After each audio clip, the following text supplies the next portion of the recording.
Hey, if you guys can see, here's my other camera. I got two cameras, but this one holds onto the actual gutter here.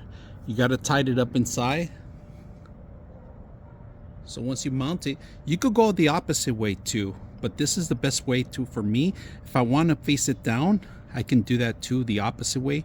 So you could do either or, but this is like the best way for my gutters because it's grabbing on pretty good, pretty strong.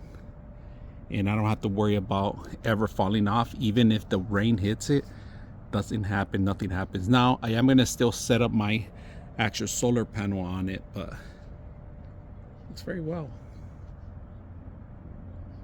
And I'm gonna face this one down, and I could curve it here so it could be facing towards the actual entrance where everybody walks in and drops off boxes.